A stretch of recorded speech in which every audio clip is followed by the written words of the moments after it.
Welcome to the STR Intelligence Weekly Regulations Roundup, your source for the latest news on short-term rental regulations across the country. I'm your host, Nora. This week we have updates from New Orleans, Louisiana, Burlington, Vermont, Louisville, Kentucky, New York City, New York, Arizona, and Fayetteville, Arkansas. First up, in New Orleans, the City Council plans to introduce legislation banning all residential short-term rentals after a judge temporarily halted enforcement of previously passed rules, allowing limited STR permits per block. The legislation needs just 4 votes to pass, but would likely face legal challenges. This comes after a judge stayed the prior rules pending a ruling on their constitutionality next week.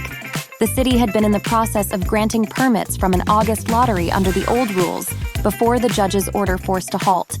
New permits in commercial areas are already temporarily banned as the council plans permanent regulations this fall.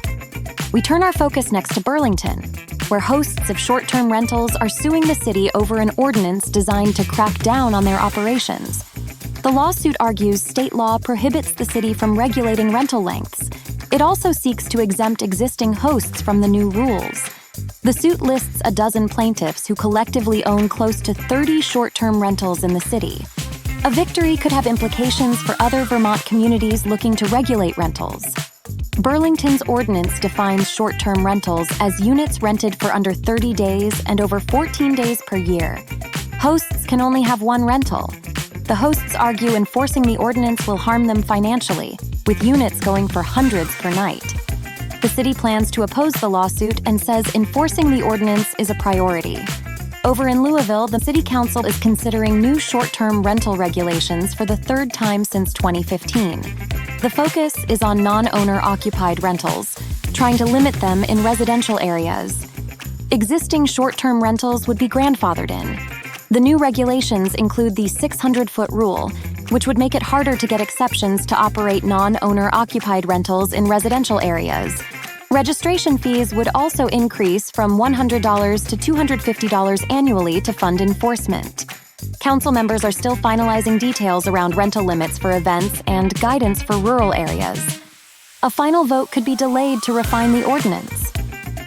On the East Coast, New York City's new short-term rental regulations went into effect on Tuesday, resulting in a 70% drop in the number of Airbnb listings in the city, from 22,000 to a little over 6,800. As of Tuesday, only 290 short-term rental permits have been approved out of over 3,800 applications. This has led many hosts to decide between keeping their illegal listings up and paying a potential $5,000 fine or removing their listings while they wait for their application to be approved. In response to the law changes, Airbnb has started blocking unregistered bookings, but reservations made before December 1st were not canceled.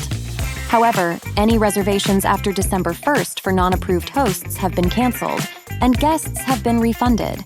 The city's aim is to increase housing availability and improve neighborhood safety with the new regulations. It remains to be seen whether NYC's strict regulations will have implications for other major tourist destinations struggling with short-term rentals.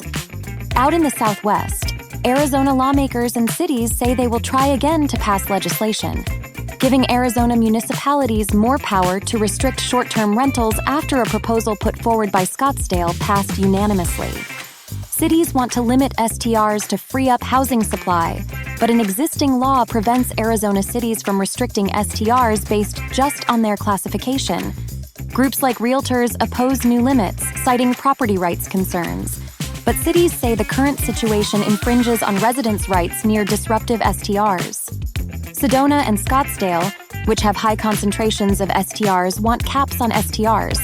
But things get tricky as previously Arizona brokered a deal with Airbnb and Expedia, agreeing to refrain from lobbying for changes to the existing laws, which specify no cap limits.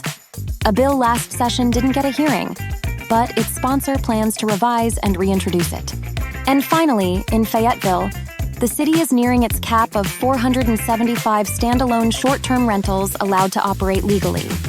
The City Council implemented regulations for short-term rentals in 2021, requiring licenses and inspections.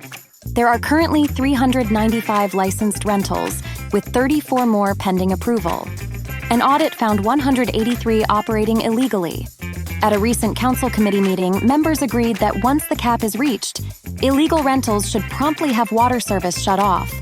This would avoid lengthy criminal court procedures. They aim to formally propose this rule soon, as the cap was meant to address the lack of long-term housing. That's it for this edition of the STR Intelligence Weekly Regulations Roundup. Don't forget to visit our YouTube to stay up to date on the latest STR regulation news and analysis. We post new videos every week, so hit the bell to get notified when a new one drops.